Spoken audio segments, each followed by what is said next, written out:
I call the meeting to order and ask you to stand for the Pledge of Allegiance. I pledge allegiance to the flag of the United States of America and to the republic for which it stands, one nation under God, indivisible, with liberty and justice for all. Good morning.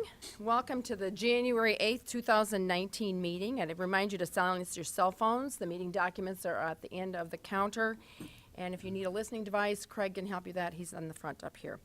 We are going to start with a swearing in of the newly elected county commissioners, and we will do one at a time. We have Judge Peckus here to do the swearing in, and Jeff, we are going to start with you. We're starting with me? We're starting with you. The auditor have the certificate? They're here. So when he's done, he can come up and sign, or you can. All right, great. Where do you want me, Jeff? Maybe all right. Yeah, you probably should switch it around. Stand a little closer to the microphone. Yeah, absolutely. We can do that. Yeah, we've done it before. Yeah.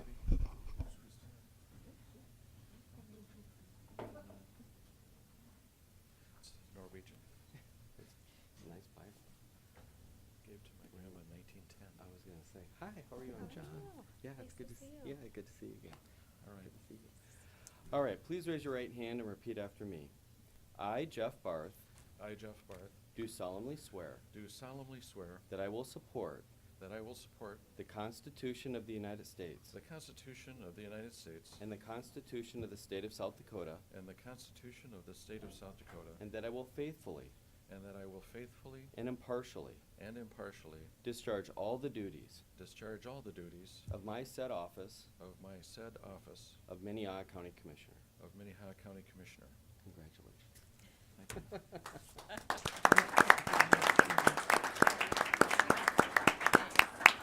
Yeah, absolutely. Can I get you a sign right here, Jeff? Under Circuit Judge. I'll do that one. Right here, right? Yep.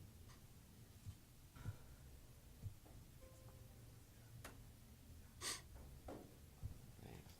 Yep, Congrats, next. Jeff. Thanks for asking me. I appreciate it. Yeah.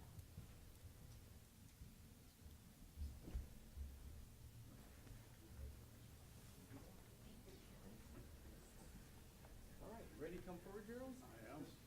All right. Want me to hold it? I can hold My it. wife's on injured reserve, so All right, put your hand up. All right, repeat after me.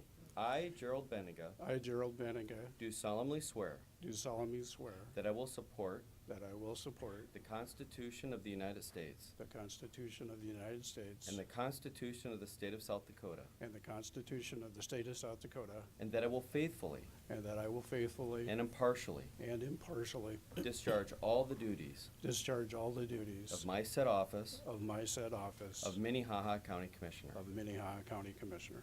Thank you, Congratulations. Your Honor.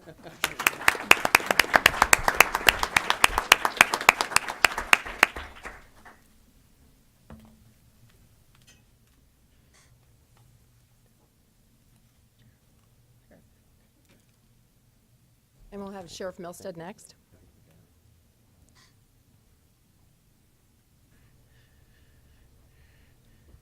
Right, ready to go, Sheriff? I guess. Done it a couple times before. All right, can you raise your right hand? Repeat after me. I, Mike Milstead, I, Mike Milstead, do solemnly swear do solemnly swear that I will support that I will support the Constitution of the United States the Constitution of the United States and the Constitution of the State of South Dakota, and the Constitution of the State of South Dakota, and I will faithfully and I will faithfully and impartially and impartially discharge all the duties discharge all the duties of my said office of my said office of Minnehaha County Sheriff. of Minnehaha County Sheriff. Congrats, Sheriff. Thanks, Your Good to Honor. see you, brother.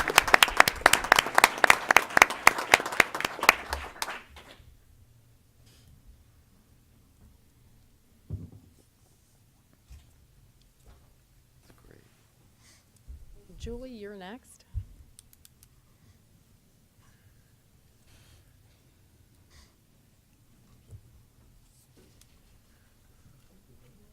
Good to see you again. All right, can I have you raise your right hand? Please repeat after me. I, Julie Risty, I, Julie Risty, do solemnly swear do solemnly swear that I will support that I will support the Constitution of the United States the Constitution of the United States and the Constitution of the State of South Dakota, and the Constitution of the State of South Dakota, and I will faithfully and I will faithfully and impartially and impartially discharge all the duties discharge all the duties of my said office of my said office of Minnehaha County Register of Deeds. of Minnehaha County Register of Deeds. Congratulations. Thank you.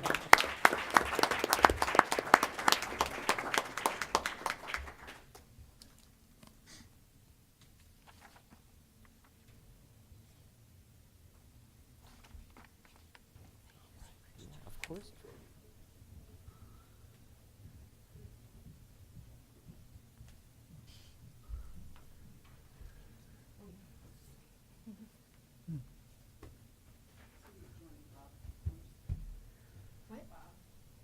He's in Bob's March. not on the list, he's not till April. State statute goes in Is it March, not till yeah, or March April. or April, April? yep, that's right. It's one of those quirky things. Yeah. All right, please repeat after me.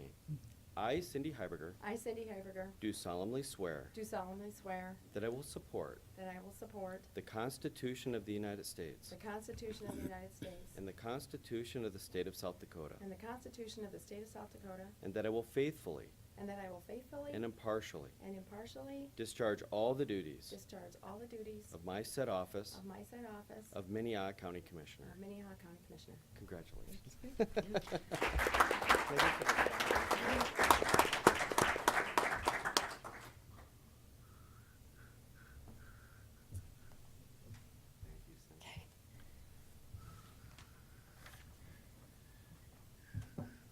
And Judge Peckus, thank you so much for coming and Absolutely. swearing in all of our people. We're glad Absolutely. to have the It's a crew pleasure. back. Yeah, exactly. It's good yeah. to see everybody, and thank you for having me. Thank you. Yeah. With that, we're going to move on to the next item on the agenda, which is a special recognition of Colonel Joe Eining, which I think he's standing back here somewhere. Can you come up, Joe? So Joe works for JDC, and he has also been serving with the South Dakota Air National Guard for 34 years. Army National. Oh, excuse me, Army National Guard. It's right here in front of me. And on December 31st, 2018, Colonel Eining was retired from military duty, but he will continue to work at JDC for Minnehaha County. So I'm going to give a few of your highlights. You were in the National Upkeep Mission to Panama in 1992. He had 4 training deployments for war fighter exercises in Germany. He was involved in Operation Iraqi Freedom in 2004. He served as the task force commander during the Missouri River flood in 2011. And he served as a company, battalion, and brigade commander. And he is also, his distinguished military career prompted Governor Dugard to declare December 31st, 2018 as Colonel Joseph Eining Day. And so we congratulate you on that. And also he has been honored by a signed letter from President Donald Trump thanking him for his service. And so today, we just wanted to take the opportunity for the commission to publicly thank you for your service, not only to JDC, but your public service to our nation and protecting us. So thank you very much. Cindy. Thanks for coming.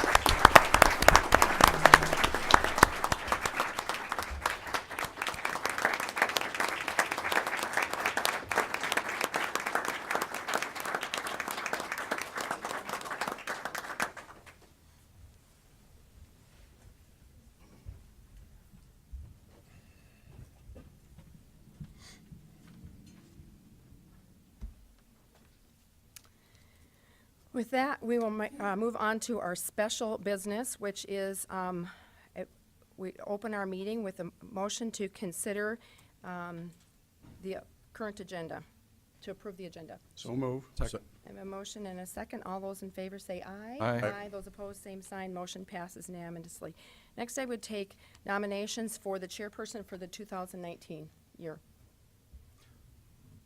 I would make a motion to elect Jean Bender as the chairperson for Second. 2019. I have a motion and a second to nominate Jean Bender as the chairman for 2019. I would take roll call vote, please. Benega, Aye. Bender, Aye. All right. Commissioner Barr, Aye. Heiberger, Aye. Karski. Aye. Motion passes unanimously. Bring your papers.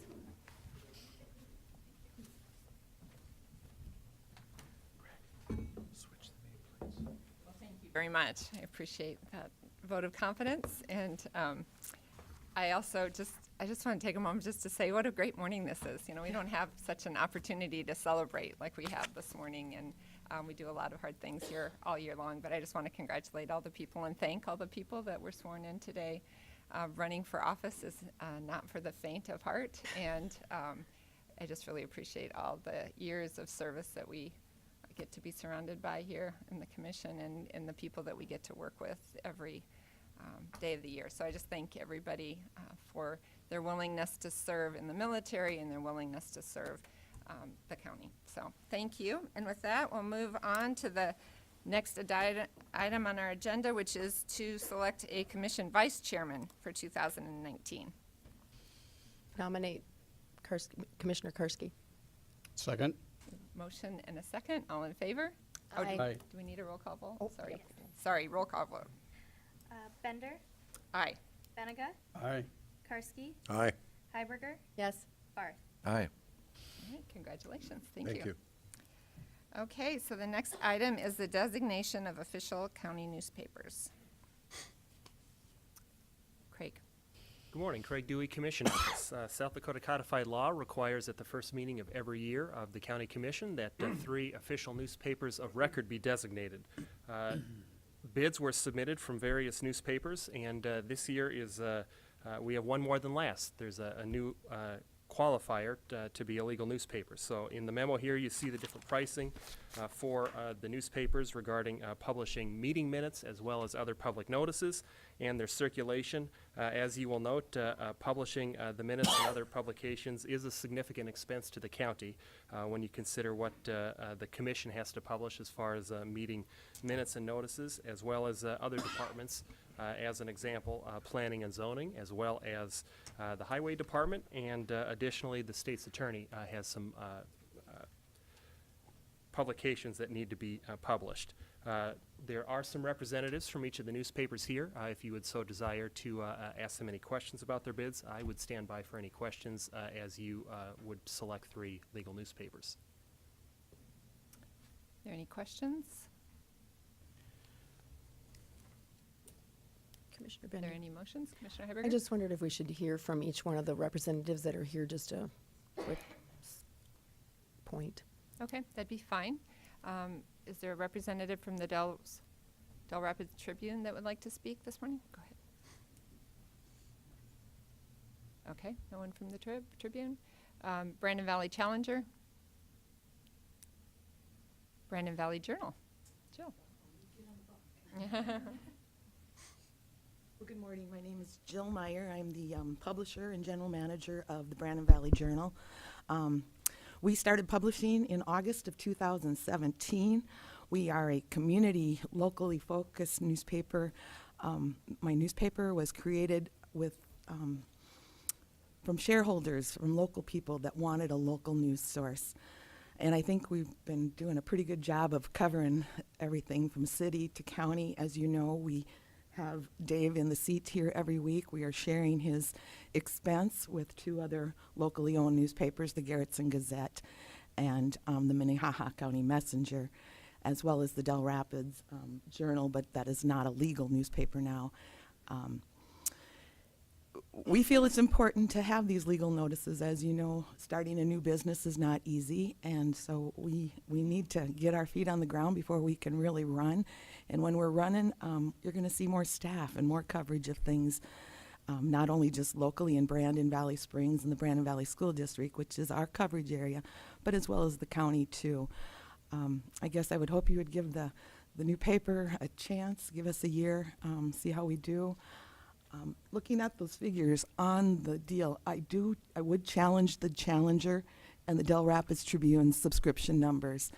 I don't believe they are anywhere in that 4,000 bracket. I happened to work at one of the former newspapers, so I knew what those subscription numbers were, and they were never at at that number. So I would encourage you maybe to investigate that a little bit or ask some questions. That could be their shopper number. And as we know, legals can't go into a shopper. That's state law. Any questions for me? Madam Chair, I would just comment that your newspaper has a lot of content, and I appreciate it a lot. Thank you. Again, it's, news, feature, sports.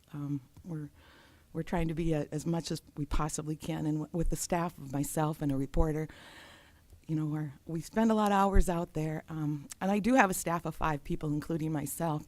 So it is important to obviously give those people salary and benefits that they deserve too. And this is one way that we're able to do that, as well as educate the public.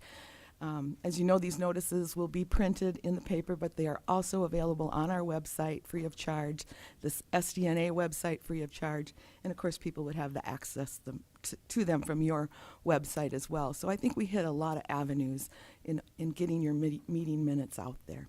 So thanks for considering us. Thank you. Garrettson Gazette.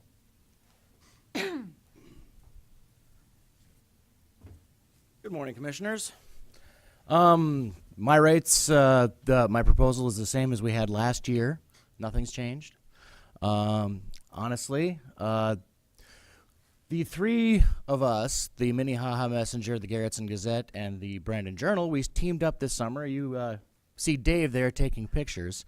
It was actually Commissioner Barth who made the introductions to us, and he was a retired newspaper editor, and he works currently at the state penitentiary in the education section, but he thought this would be a great part-time gig for him to cover the county commissioners for us, and we were happy to make that connection. The 3 of us are invested in the county. We are the rural area of the county. We are not Sioux Falls, but we do like Sioux Falls. We do a lot of business back and forth, and honestly, if you look at the rates up there, math doesn't lie. Some of the other dailies, you might make the argument. I've looked at the numbers. Me and Matt publishing both. They can charge time and a half what we do from the current rate. I'm like Jill questioning that what their numbers really are and if they're accurate, but I can't speak to that, I suppose. So I guess to me, if you want to spend South Dakota taxpayer money with South Dakotans in the state, that's what you should choose. And thank you. Thank you. Minnehaha Messenger. Good morning, Commissioners. My name is Matt Anderson with Anderson Publications. The Minnehaha Messenger is one of the papers we have. Recently, we took it from a Hartford and Humboldt paper and made it into one, making it the Minnehaha Messenger. Part of that point was to reach out to other communities, so it's not only Humboldt and Hartford, but we've tried to add Colton and Crooks, and it's slow but sure. The numbers from those communities have risen into our subscription rates, and the amount of news and stuff that we cover out of those has increased. We also, in July, started a new newspaper in Dell Rapids, the Dell City Journal. I can't remember exactly the numbers I gave you a few weeks ago when I put in the proposal. I believe it was $362 or something. Right now we're at $399, which isn't too bad for 6 months in. So between Dell Rapids, Hartford, Humboldt, Colton, and Crooks, we feel it's a larger coverage area to help promote those communities with the news and the city, county, and commissioner legals. So I appreciate your time and consideration. Thank you. Thank you. Is there any questions? Anyone have a motion? Madam Chair, I would propose that we hire the 3 rural newspapers plus the Argus Leader. I recognize that that's an additional cost to us, but I would say that if we want to reach all of our citizens, this is probably the best way.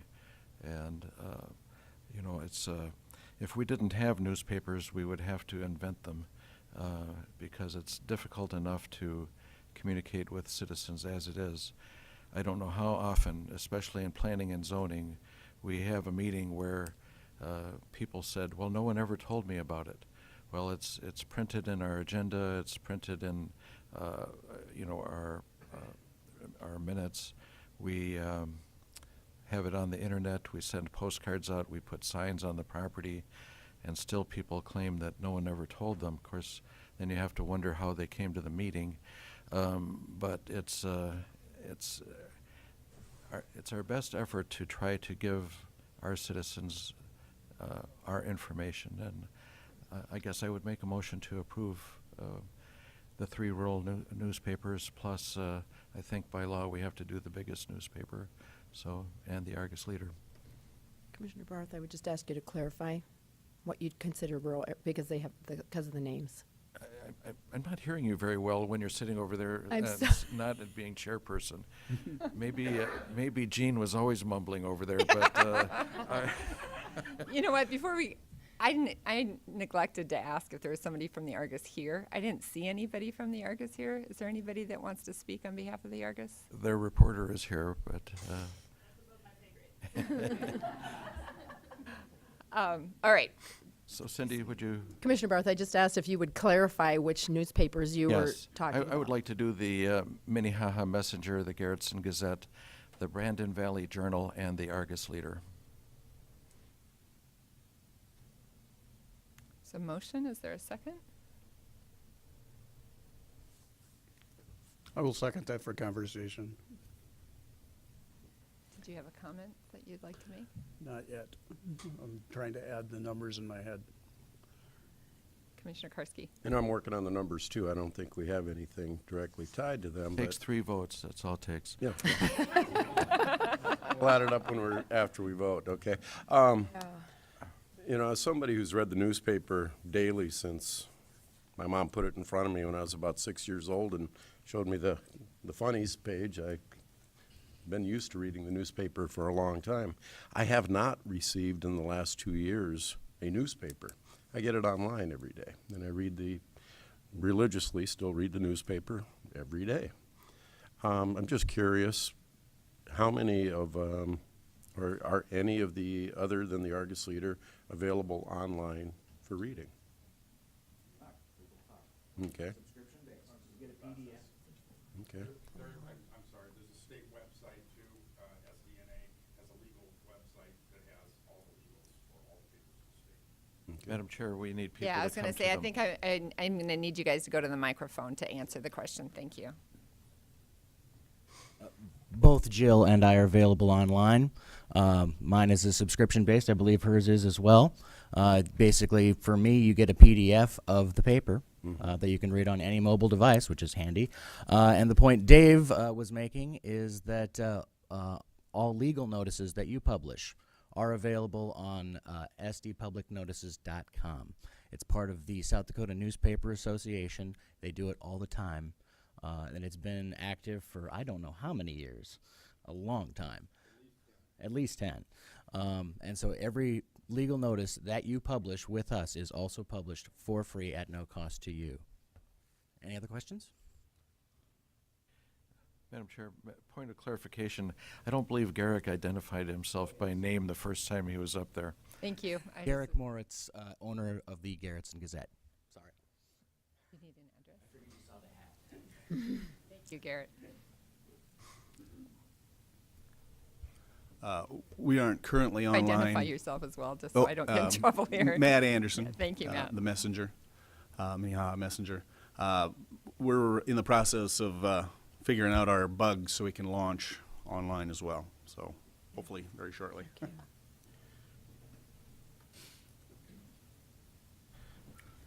Yes, we have a website, BrandonValleyJournal.com. The legals, whether you subscribe or not, you have free access to read the legals. Our paper is also printed online by per story, or you can see it in its page form content in the e-edition. So, Can you just identify yourself as well? Jill Meyer. Thank Excuse you, me. Jill. So have our math wizards done their math yet? Commissioner Heiberger. That's my comment. Craig, do you have a number, or does someone have a number as to what the difference in the cost would be by adding another newspaper? Craig Dewey Commission Office, after visiting with Carol Muller as well, we estimated that would be around or approximately $15,000 of additional expense.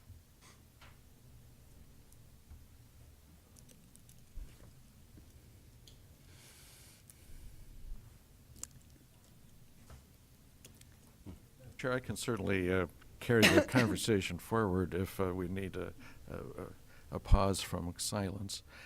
Clearly, it's in our interest to help a business in Minnehaha County. And our largest newspaper, while it does have employees and stuff in this county, they're a multinational type corporation, and the profits are, if any, are taken out of our community.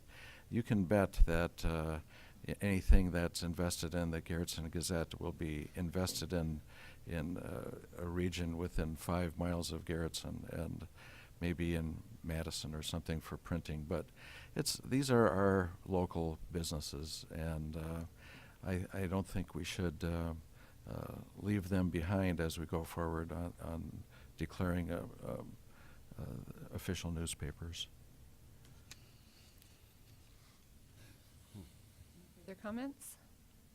Commissioner Heiberger. This is always one of the hardest decisions we have on our first meeting. It's harder than picking a chairman. But because $15,000 is still $15,000. And I know last year when we made this decision, we tried to base it on we were going to have someone from the west side and from the east side in the city. And we did good. Now, Jill, you've added a newspaper, so it just makes it more difficult. I don't have a solution. I guess I'm looking to my counterparts as to what their thoughts are, because I'm really not sure. I agree with what Jeff says, but yet it's still $15,000 and we're only required to have 3 papers. And so that just makes my decision more difficult. Commissioner Karski. You know, when I campaign and I look at my strategy for running an election, I look at the people who get the newspaper, especially in the rural areas, because they're the ones that are the informed voters in my mind. They're the ones that are really paying attention to what we do and what's going on. So I would be supportive of adding the extra, and just because the people that are getting it, I believe, are the ones that really care and are concerned, and the more we can get our message to them, I think that just makes a lot of sense.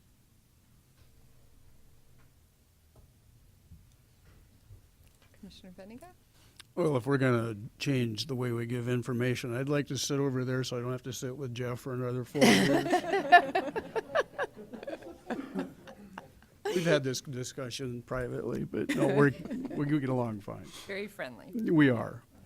I think it's about coverage, and duplication of coverage would be expensive, but I do agree with Jeff that we need to support the rural communities, and I think we have to support the local media. So I'm going to support it this time as a test run to see if, in fact, we are effective with that or not.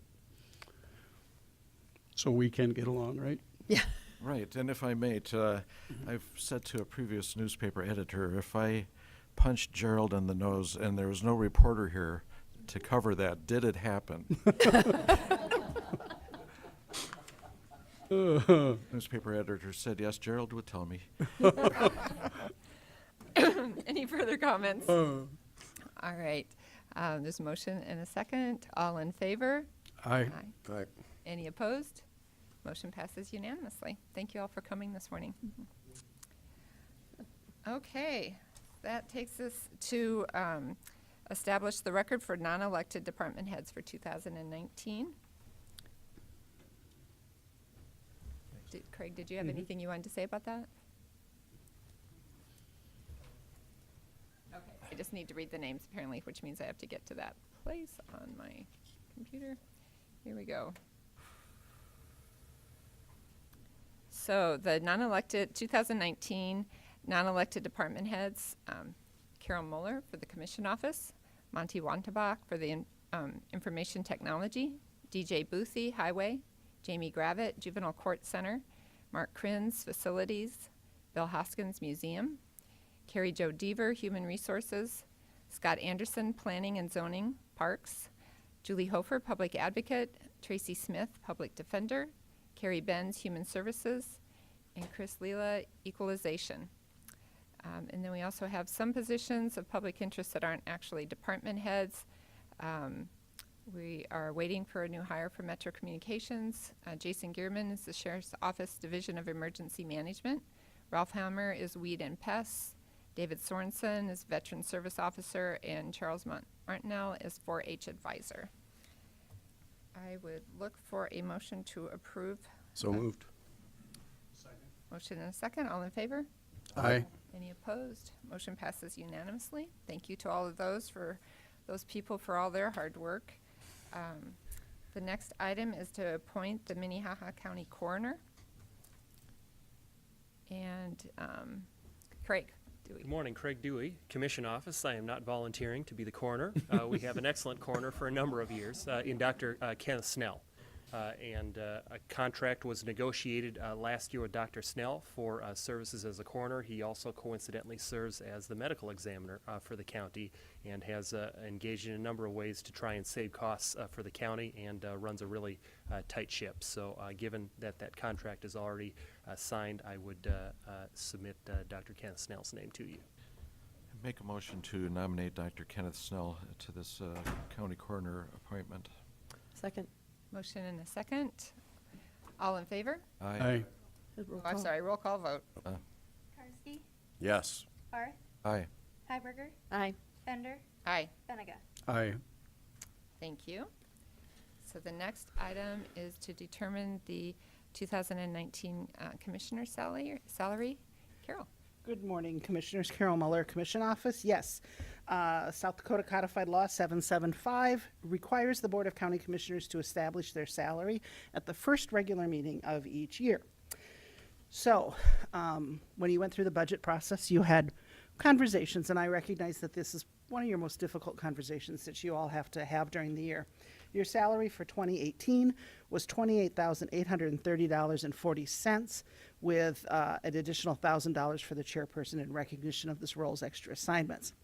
The commission budget for 2019 was approved on September 25th with approximately a 1% salary increase for commissioners and an added $1,000 for the chairperson.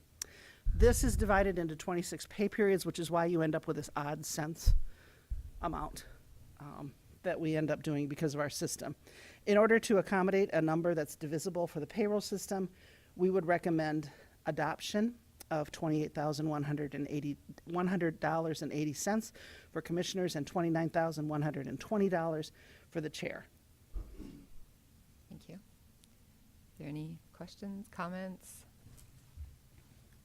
Make a motion to approve. Is there a second? Second. We have a motion and a second. We need a roll call vote. Barth, Aye. Bender, Aye. Benega, Aye. Karski, Aye. Hiberger. Aye. Okay, thank you very much. It is a hard vote. We did most of the bloodletting, I think, during the budget cycle, so we're... Okay, that takes us to routine business. First item, it'd be to approve the county commission minutes for December 27th, 2018. Move approval of the minutes from the 27th. Second. Motion and a second. All in favor? Aye. Aye. Any opposed? Motion passes unanimously. Next item is bills to be paid in the amount of $1,062,881.90. Paid bills. Second. Motion and a second. Any comments? Commissioner Barth. That we have $340,000 in highway bills on this week. Yep, highway construction continues. So we have a motion and a second. All in favor? Aye. Aye. Any opposed? Motion passes unanimously. Thank you. So there's a couple of reports there for everyone's review. The Minnehaha County Sheriff's Office report for December of 2018 and the Minnehaha Regional Juvenile Detention Center report for November 2018. Next item is personnel. Carrie Jo Deaver.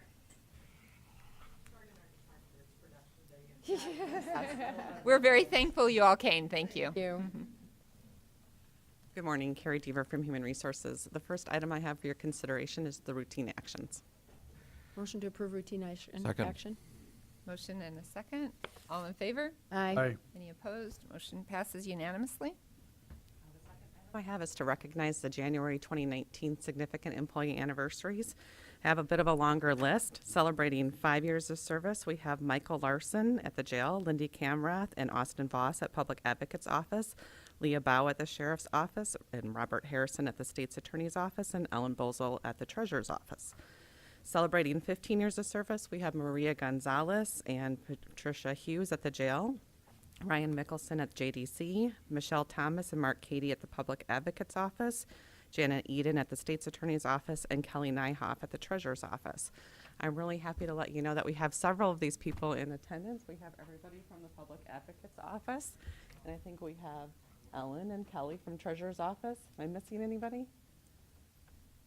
Anyone want to say a few words now that you've waited so patiently to? No one? I can't believe that. Well, we want to thank all of you and those that weren't able to be here for your service. We really appreciate it. Thank you. The next item I have for you is to record the county volunteers for December 2018. I'm always surprised to stand in front of you and give you a list of 250 to 300 people who are helping us out, and the December count was 264. So our gratitude and thanks go to that group of individuals as well. Absolutely. It's always a very impressive list. The fourth item I have is a special commission action request to authorize a new classification of a pretrial coordinator team lead, and that would be a pay grade 13. And then if you're supportive of that, to approve immediate internal recruitment. Aaron was present a few weeks ago to talk to you a little bit about pretrial services and a new grant that was available, and some shared costs through both the grant and then sharing a quarter with Lincoln County and a quarter funded by Minnehaha County. Aaron is here if you have any questions, but today we're asking for authorization to add that and to add it at sort of a level where they're providing work direction and supervision for the other two staff members.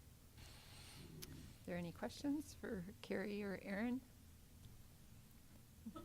No? I guess just Benninger. a technical question. Did Lincoln County approve the request? They did. Okay. Motion to approve. Second. Motion and a second. All in favor? Aye. Aye. Any opposed? Motion passes unanimously. Thank you so much. Thanks. If I could just take one moment.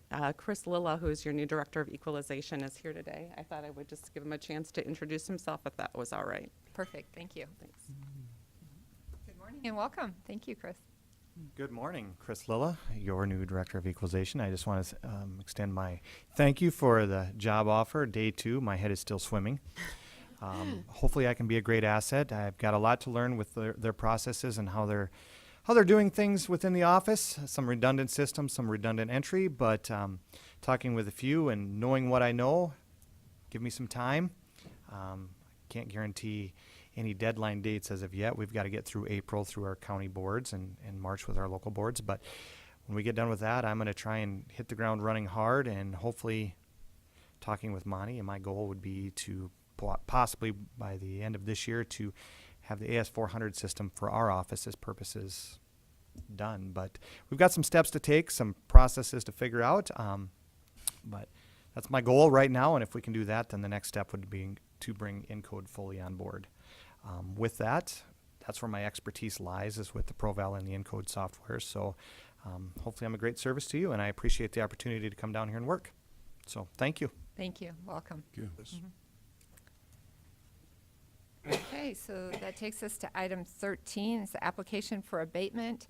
I have struggled with pronouncing correctly the name of this church, and I don't have any confidence that I can do it correctly, but it's the Eritrean Orthodox Tewahedo Church. Is there someone here to talk that's going to present on this? Usually I just read it. Oh, okay. Olivia is going to? So, as you said, it's for the Eritrean Orthodox Tewahedo Church. I apologize if I said that wrong. RDID 53446 for 2017 property taxes in the amount of $7,951.50, and this is for tax exempt status. Motion to approve. Motion, is there Second. a motion and a second? Roll call vote? Bender, Aye. Benega, Aye. Karski, Aye. Barth, Aye. Hiberger. Aye.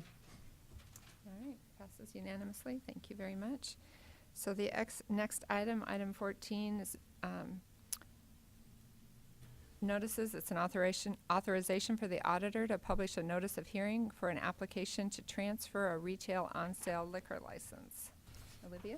Yes, we received an application from Red Rock Bar to transfer the license from R&K Land Holdings to Red Rock Bar and Grill, Inc. So the hearing has been scheduled for January 29th. Any questions? We need a Move. Go ahead.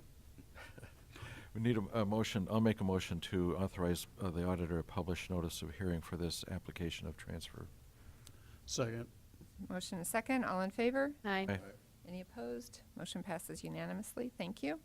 Next item are planning and zoning notices, and there are none. So it takes us to item 16, a petition for compromise of lien. Carol Muller. Good morning, Commissioners. Carol Muller, Commission Office. Before you today is a request to release a county aid lien with no dollars, and I will explain why that request has come through. This is in the amount of $225.60, which essentially has been misapplied to somebody else. It was inadvertently put on somebody else's file that happens to be a juvenile. We need to get that removed, and because other people came forward with that same name, it happened to be his ex-spouse, and has the same name, and he's looking to refinance his house, and this lien, which was inadvertently put on there, is attached. So before you today is the request that lien DPNO 94797, filed in error, be released in full with no payment, and that the public defender fees in the amount of $225 for file receipt 727015 for KC, the initials, dated 20171115, be correctly applied to the parents named in the juvenile case under lien DPNO 90490. All right. Are there any questions for Carol? I'll make a motion to do what she said. Motion in the second. All in favor? Aye. Aye. Any opposed? Motion. Oh, we need a roll call. Sorry. Benega, Aye. Karski, Aye. Barth, Aye. Hiberger, Yes. Bender. Yes. Thank you. Okay, that takes us to opportunity for public comment. Is there anyone here today that would like to speak on an item that is not on the agenda? Good morning. You could just introduce yourself and give your name and address. Thank you. Good morning, Commission. My name is Jesse Fonkert, City of Hartford Chamber of Commerce and Economic Development Director. Just here today to send my greetings from your colleagues in Hartford and to send our thanks for the improvements that are being done in the Broward Edition. They've been working on some of the drainage issues, I believe, for the last several months, and we look forward to that progress continuing in the future. We also look forward to bringing more business to town and helping the county's coffers fill as well. So, any questions for me? Any questions for Jesse? Looking forward to great improvements out there. Thank you. Thank you for your so work. much. Appreciate Yeah, it. Thank you. for coming. Is there anyone else? All right. That takes us to regular business. The first item on our agenda is a briefing on the Family Visitation Center. Good morning. Just introduce yourself and give your address. Good morning. My name is Luke Como. I'm the Executive Director of the Family Visitation Center. Thank you, Commissioners, for this opportunity. Family Visitation Center exists as a place that we ensure that children will stay physically and emotionally safe while they visit their those that they call family in our building. We currently receive funding from you guys, and we're greatly appreciative of that. And I want to tell you a little bit today about what that does for the families in our area. Currently, we're serving roughly around 125 families per week that utilize our services. Our demographics kind of split pretty even, pretty match up pretty much every month, around 60-40. So 60% of the families that we serve come to us from child protection services, and the other 40% come to us from family law court situations with dissolution of a marriage relationship involving children.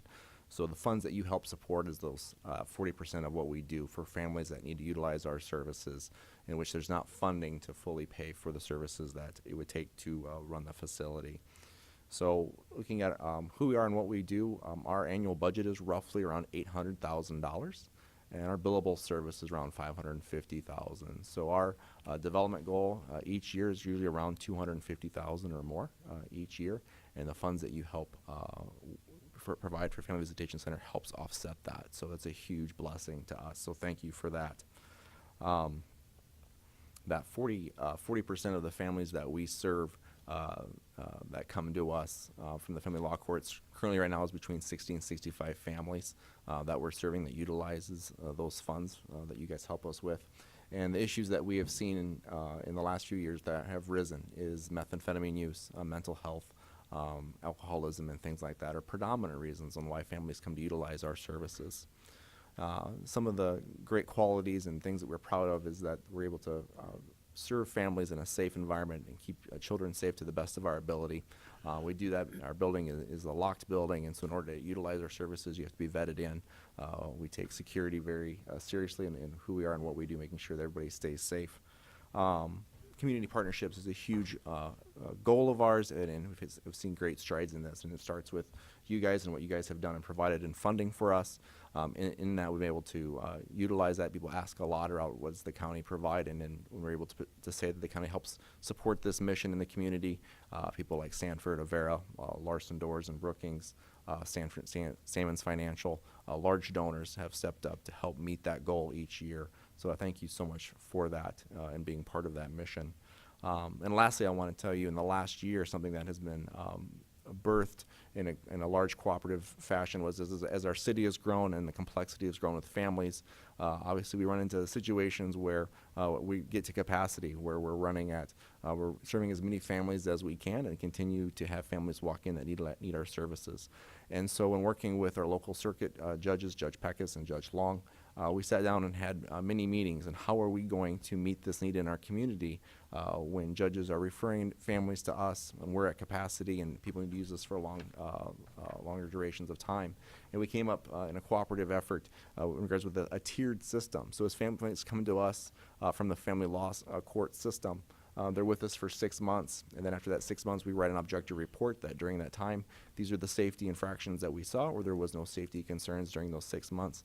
Information the courts can use so those families can move on from our services in a respectful time if that's the path that the courts have decided for them to take. And so we've had that in place roughly a year now, and we've seen tremendous movement in regards to families that have come to utilize our services and then have moved away and moved on to things outside of our services or don't need services like ours at all anymore. So in years past where we had families that used us for a long time, we have steps in place now so families have a progression system. They see the proverbial light at the end of the tunnel so they can say, hey, we need to use this for such and such time, but because of the things that we put in place with our local courts and how we operate, we can help people move to a different place in their life, to a better place. So thank you for your guys' support in that and being a part of that process. So do you guys have any questions for me? Commissioner Benega. Luke, couple of questions. First of all, thank you for the work you guys do. That's a program that obviously is an alternative to some of the more restrictive kinds of things that we operate with. First of all, the 15 families that you mentioned in your notes that are on the waiting list, what happens to them and how long do they wait before they're into the program? And then my second question, if you will, do you have a recidivism kind of number that we could look at to see how successful your program is? Do you see families coming back on a regular basis or not? Sure. So on the first part, so the families that are on our waiting list, generally speaking, nights are our hot topic ones because of children who are in school and things like that. So many of those families, they're trying to dice between football practice and basketball practice, and they're trying to pick a night that's pretty popular for us. And so those families, when they are on a wait list, generally within about a month or so, we're able to get them in as families are moving away, which goes back to that tiered system. We came to a point where, like, if a family never leaves, we're never going to have that opening. And so we can actually assure families, all right, we can't get you in this week, but we have a date or so out there that we can get you in. So it at least gives people hope that we'll be able to serve you.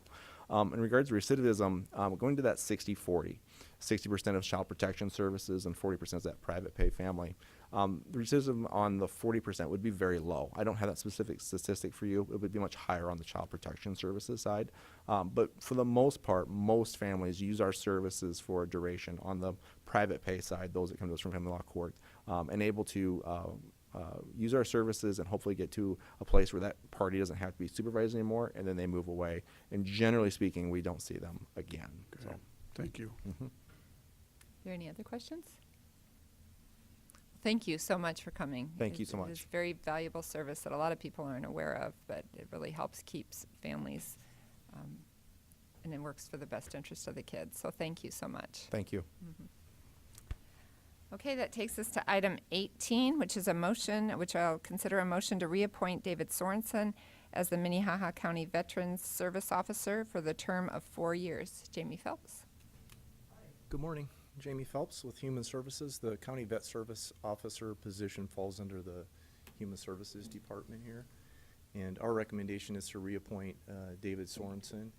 He's been with us now for a couple of years, and this will be for a 4-year term as VSO.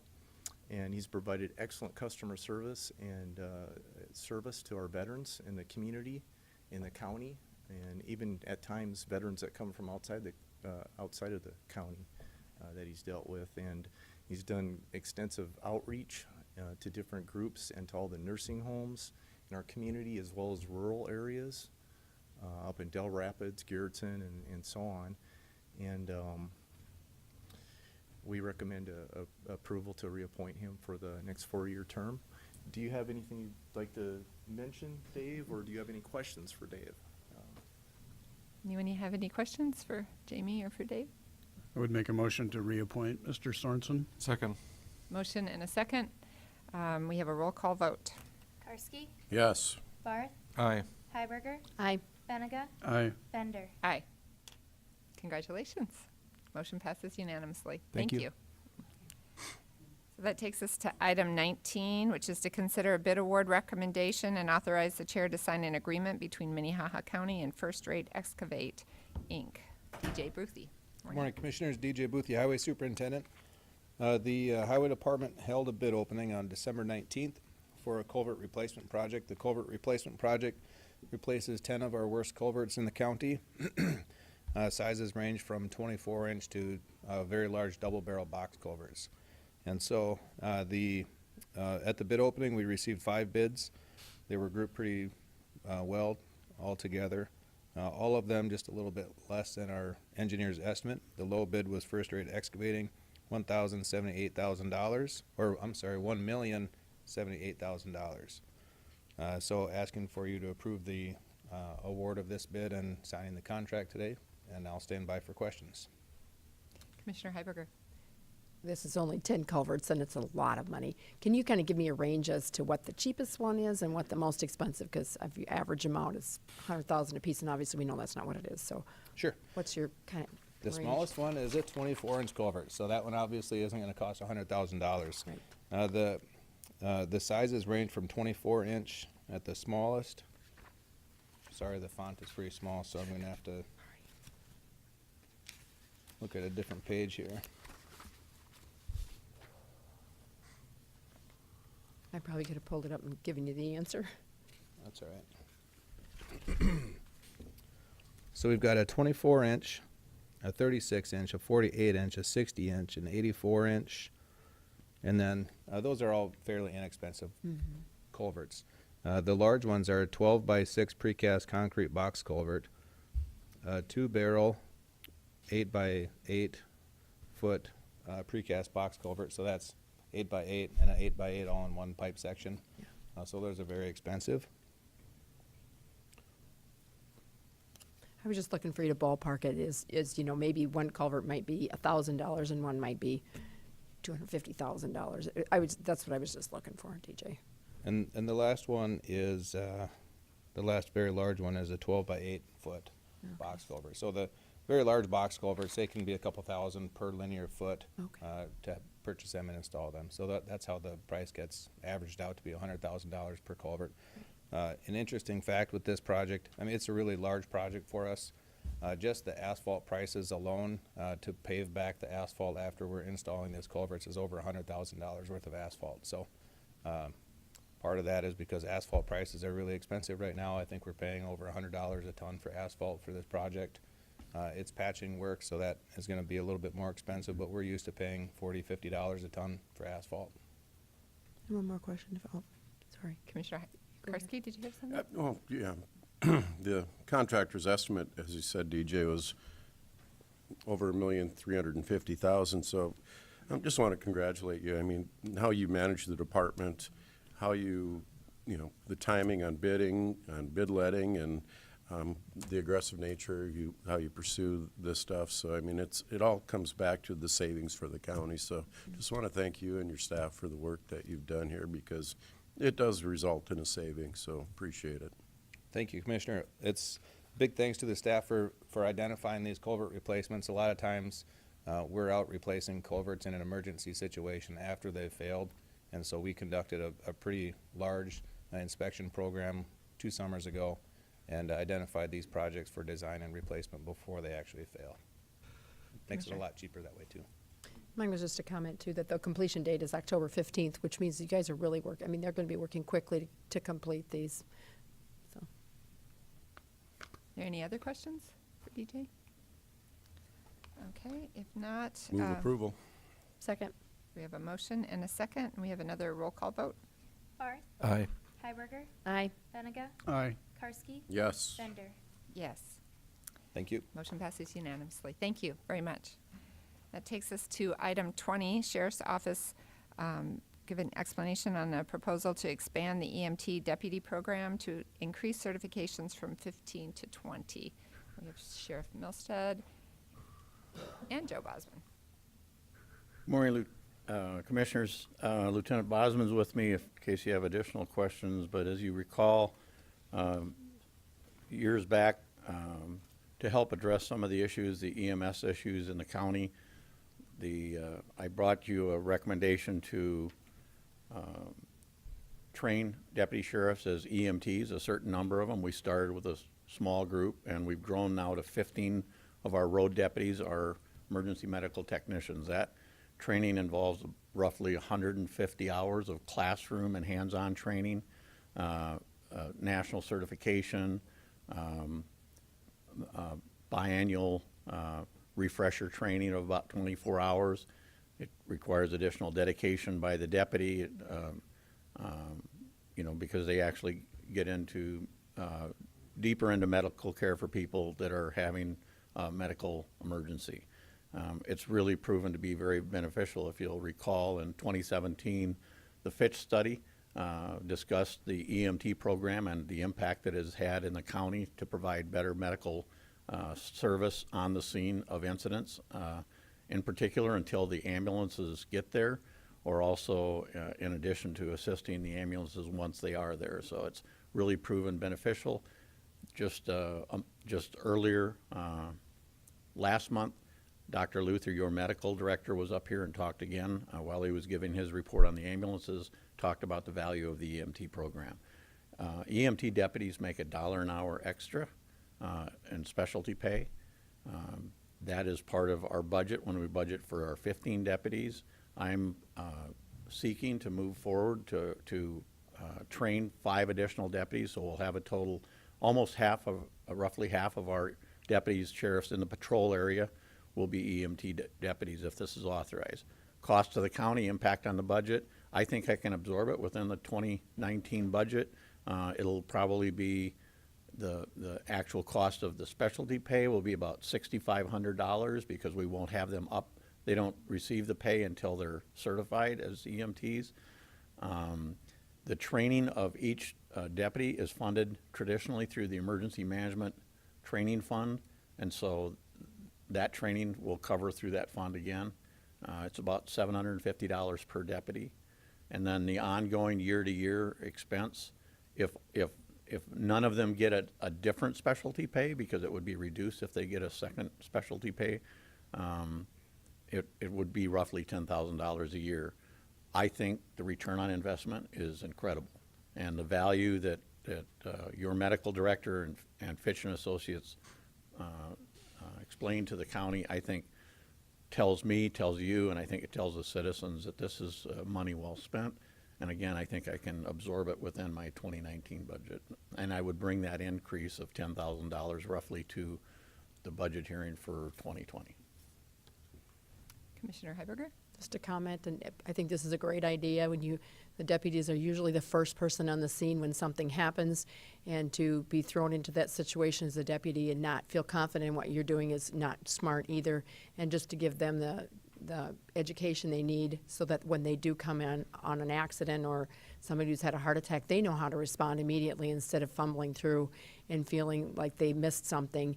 I think it's good for your deputies too, personally, not only for the people in the community who are struggling, but a deputy who comes upon an accident or something and they've got the confidence to know I'm doing the right thing. And so I fully support it, and I'm sure everybody else will too. So, Commissioner Kursky? First of all, I'm extremely grateful to people that want to go into law enforcement in general. It takes it's not for everybody, and that extra level of being an EMT, I mean, it's something that you really have to want to do. And do you have that many deputies that are in line that really want to step up for this program? Because it's a commitment, and it takes a special desire to be able to want to do that. Yep, I've found that roughly about half of our deputy sheriffs are willing at this point to take that step, and we've already got a good share of them, so this pretty much take care of the ones that have an interest in providing that, and learning about and getting involved in that level of medical care.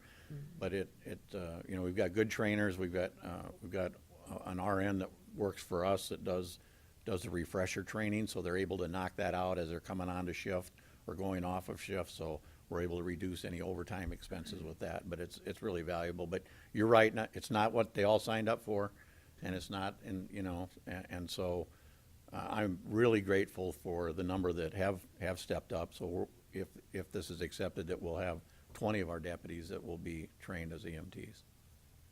Any further questions? Commissioner Benega? I would just make the comments that being familiar with the EMT process and how much time that takes, I do appreciate the fact that they've done this in their free time, so to speak, and I know that that's not always the case, but it's not just about when they're on duty that they're effective with that. It's when they're out in the community, living in the community, and they frankly are on that call list, so to speak, 24/7.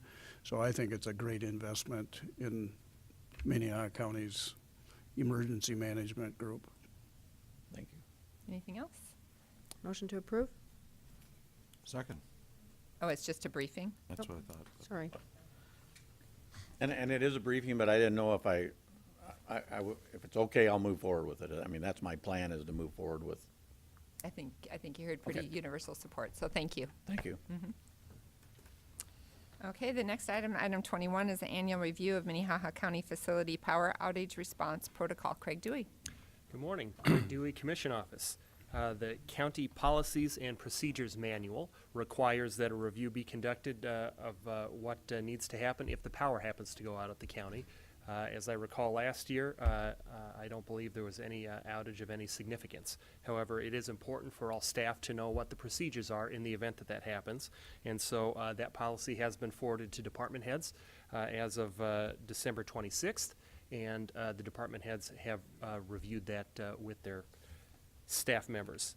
Certainly happy to answer any questions. This is more of an update or review for you, so no motion is required. Anyone have any questions for Craig? Like you said, it is an important thing, and it's good to, just like you have to change your batteries and your fire alarms at home, it's good every year to go over this and remind yourself of what the plan is. So I appreciate you bringing that forward. You're welcome. Okay, the next item are liaison reports. Any liaison reports? Commissioner Heiberger? Just a couple comments. This last week, we had the legislative breakfast that was put on by the chamber. I think it was fairly well attended by legislators, and just kind of give us an idea of what they envision going forward this next year.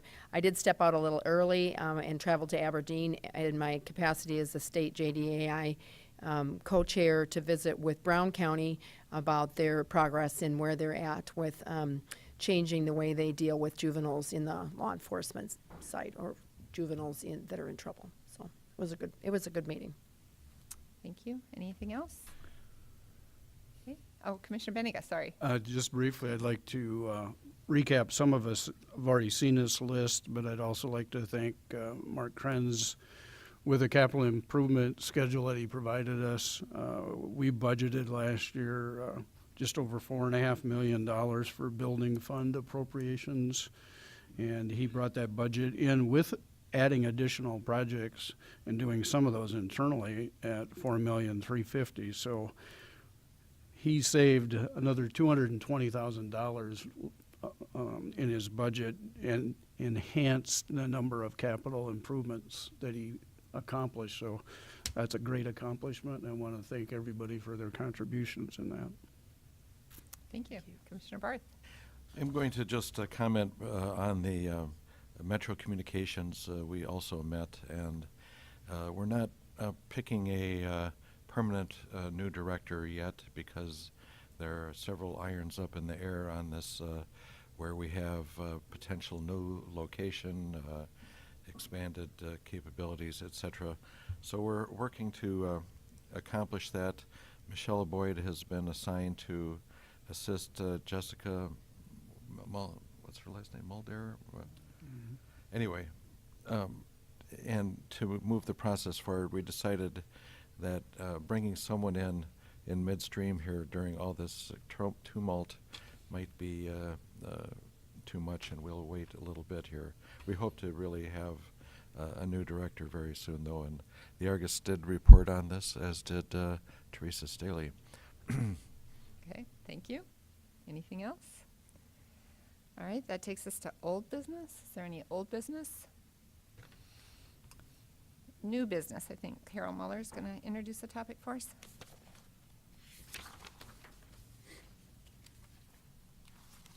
Good morning, Commissioners. Carol Muller, Commission Office.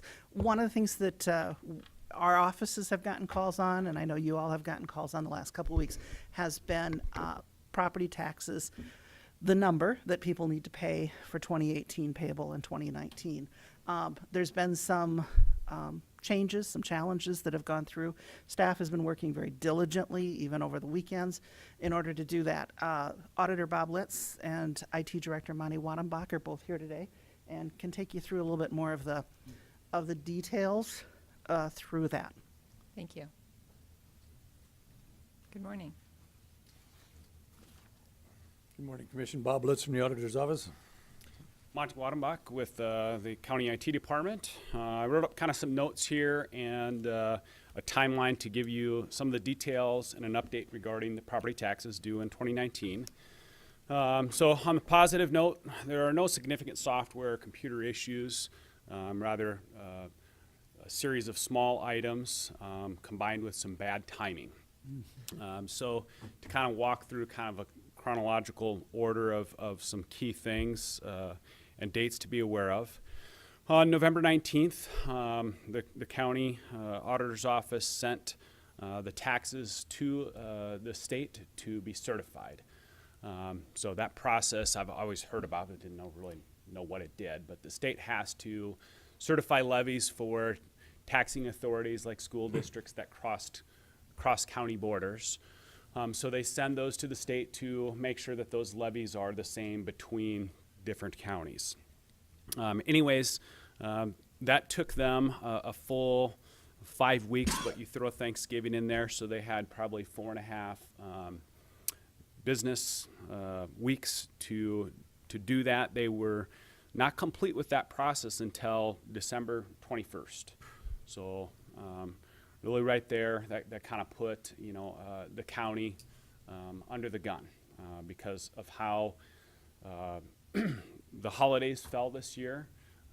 That really kind of left the auditor's office with about 3 business days to complete the rest of the processes that they needed to calculate those property taxes and get them ready. And as you know, the county put in a new property tax software in May.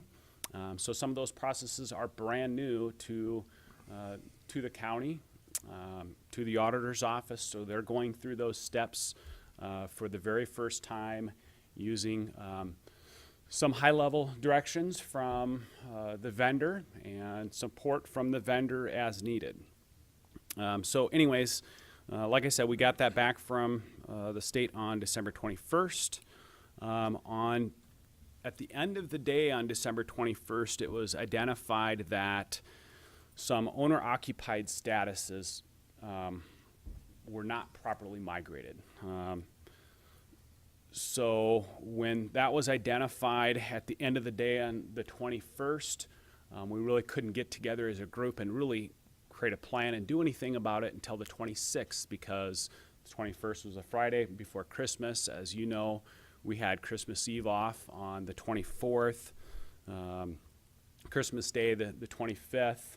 So we had 4 days that passed after that December 21st date that we kind of lost in some aspects.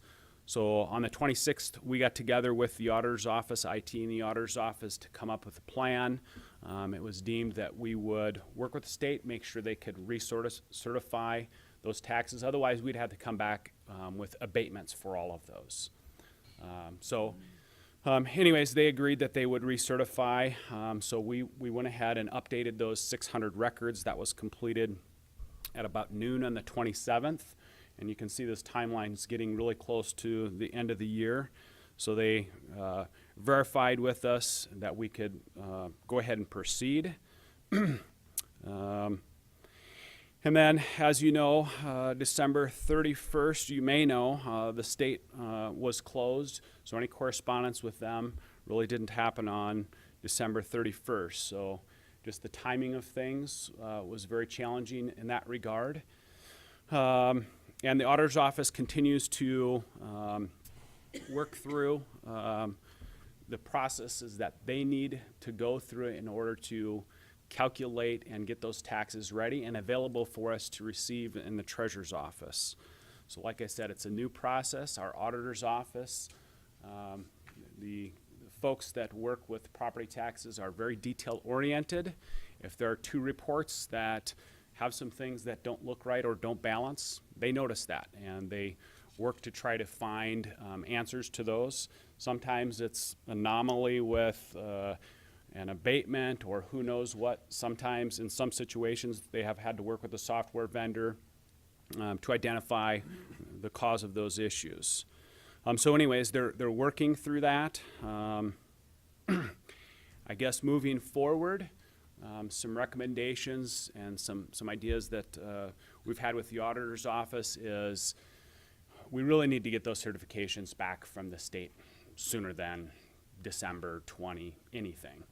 We would really like those back from the state at the beginning of December so that the auditor's office has time to go through those steps.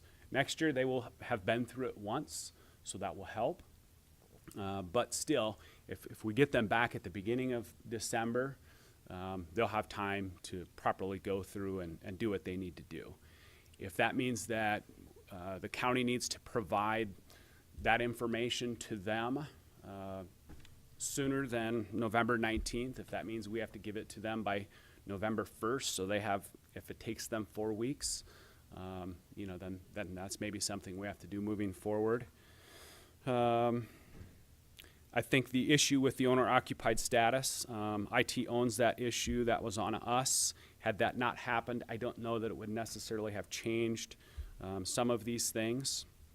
But certainly that was on the IT department, and we did resolve that. But we're still at this point, the auditor's office is working through the steps that they need to complete to make those taxes ready.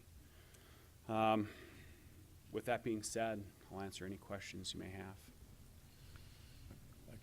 Madam Go ahead. Chair. Let Bob go first, I guess. I want to assure you, we've been tracking this process out and the things that are happening very closely. We take it very seriously. We realize the gravity of this situation. People who are affected, and we've got a couple of them that I've talked to, are people that got real estate deals in the making, and it's delaying them. Also, there are certain people that like to pay advance tax. And that is specifically the way in South Dakota you're supposed to do that is you make your payments for 10 months, and you make them at the beginning of every month. So that is the true advance tax payment that we're talking about. We are going to work this weekend, if it makes sense, if we don't have it done by Friday, and if not by Friday, we hope to have it Monday or Tuesday, because I know that's going to be the next session. Now, watch circumstances make a liar out of me, but, I want you to know that we do take this very seriously, and we are working diligently on it. So, I'll stand by for questions. Commissioner Karski? You know, like most of the people up here, received several calls from people, taxpayers, that in the past I was able to do this, why can't I now? And we heard several different reasons, and I'm really not looking for excuses or to point a finger for blame. I really like, solutions. How do we solve the problem? And you addressed it a little bit, Monty, November 19th. I don't know what's magical about that date, how we can begin sooner, or how we can get the process initiated sooner so that we're not in this situation, I guess, is when I look back, how can we do that, or what would need to happen in order for that to work? I would just tell you that documenting what happened this year and looking back into those solutions is from my point of view, a good idea. I don't know if getting them there November 1st, if the state's even going to attack them at this point, or go forward with them. They've got to do all 66 counties. It's my opinion they're probably a little light on staff out there, and I know they've had some turnover out there as well. Not to blame I know they've got a huge job to do with 66 counties. But we could certainly try that November 1st thing and see if everything works next year. It's a goal of ours, so we'll see how we work that out going forward. One of the phone calls I received was from a state senator, so I let him know too that part of the process got slowed down at that level. So, the more we can make people aware of where the wheels need to be greased, I think makes sense. So let us know. Commissioner Barth? Can people pay their property taxes today? No, there's no number to put in there, but they're also not being penalized. Right. So I would argue that in most cases, there's no harm done. Your taxes are due on May 1st or April 30th, so to that point, there's going to be no interest or penalties on anything. However, we want to get this done. Is there a statutory requirement for the Department of Revenue to get this stuff back to us? None that we're aware of. We thought there was, but we've been advised that there is no statutory requirement. I always thought that we had to have our first round in by November 1st, and the state had to be back to us by December 1st. However, that's never been we've never seen that. Do And they I have would to get also it tell back you- to us by January 1st, or is February okay? Pardon me? Is February okay for the Department of Revenue to let us know? Well, I would certainly hope that it never gets to that point, Commissioner Barth. No, it's not okay for me. I'm a little crabby about this, and if there's no statutory requirement in PURE, maybe it ought to be on our to-do list when we meet with legislators. Any other comments or questions? Well, the thing that struck me the most was Monty's comment that a number of small items combining with bad timing, and honestly, isn't that all of our lives? That's what messes up all of us, are small things combined with bad timing. And I'm hopeful that this is going to be a one-time situation, but I don't disagree with Commissioner Barth that we need to visit with legislators and make sure that the governor's office and legislators understand this timing concern and how it affects a lot of taxpayers, all of who deserve the very best service we can possibly give them. So I appreciate the hard work that you guys spent over the holidays, trying to get your arms around this issue, and I appreciate the commitment of your staff to work through the weekend to try to get this resolved as soon as possible. I'd also like to mention that I went and introduced myself to the new Director of Equalization, and he is very familiar with two of the new systems, parts that we've put in for real estate and taxes. And I think he's when he gets things in place like he likes them, he's going to be very good to work with in that regard. Not that there's anything wrong with the past, but like I say, we've had these two new systems, the parcel manager and then the ENCODE system, and he's very familiar with them. So. Okay. Well, thank you both for coming in and helping to explain this issue a little bit, both to us and to those who are watching in our viewing audience. So thank you. Madam Chair, I'd like Commissioner to bring something up also. Today was kind of a special day for me because it's the last time I'll be sworn in as a county commissioner.